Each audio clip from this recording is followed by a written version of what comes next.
Proxy war Chathaduna Leibana Lamdam asigi Yelhoumee Wabagi Pankhei Lomle haina asang kasarna fongdokre. Leingakna thokliba issue asida proxy war tauduna matam lelaga lakpana Lamdam asigi indigenous prajasing Wabagi Pankhei Lomle. Maramasina issue thokliba mafam aduda chatuna asengba achumba report taubiu madu natana field chatana aranba report chawkri da famduna sandorakpa taubiganu leingakna tha amagi manungda refugees singi asengba achumba report ama miyamda piraktaba tarabadi Lamdam asigi indigenous people singa loinana makhal makha kayagi khongjang changsinnaba sem saduna leire haina fongdokhi Kamjong district refugee lising manga hengatle haina Manipur leingakna fongdorakliba asi ningthina survey tawrabadi lising taragi mathakta thengnagani field da chatuna report lobiyu loinana numit kuntrani gi manungda commission natraga committee ama semduna ngamkhai paringda changsil lakliba mitop singi achumba asengba report ama leingakna miyam khangna thamdrabadi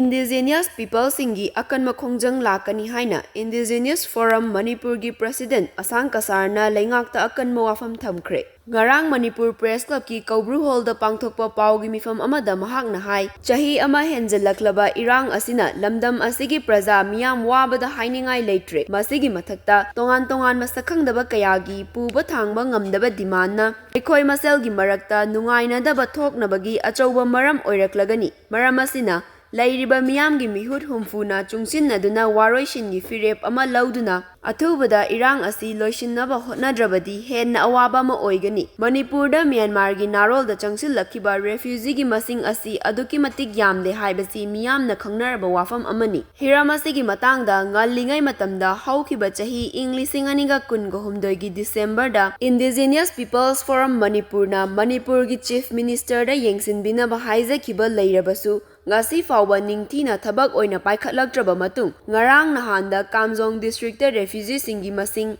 asuk yamna yauri haina fongdorakhiba asi laibak thibani leibak nungsige hairabadi thamoi sengna nungsibaga loinana thabak tawbiyu sasinnabagi nungsiba tawbiganu haiki leingakna Kamjong district da refugee lising manga hengatlakle hairiba asi asengba achumba ningthina thidokpiraba matungda haibiyu District asida ningthina survey tawduna thigatlabadi refugee lising taragi mathakta leiramba thengnagani loinana manak nakpa mafam singdagi achumba report kaya leingaki mathakta fongdoklabasu leingak asina tabidaba haibasi laibak thibani handakta MLA amana refugee gi masing hengatlakpadagi mipaiba oire haina fongdorakliba asi nokningi matam kayagi mamangda tumduna leiraga mikap tholakpada hekta laubagi thabak asi tokpa fare haiki mahakna makhatana fongdokpada MLA minister Tana piba report na asengba achumba report ni khallabadi leibak asi nongmadi lekha tarakpa yai Kamjong district khakta natana Manipur da leiriba atopa ngamkhai paringi district singi report chu marik chumna lobiyu Kamjong district khaktagi natana housing fawbada atopa district singi chap chaba report laktribani hairiba sing asigi chap chaba report ama launanaba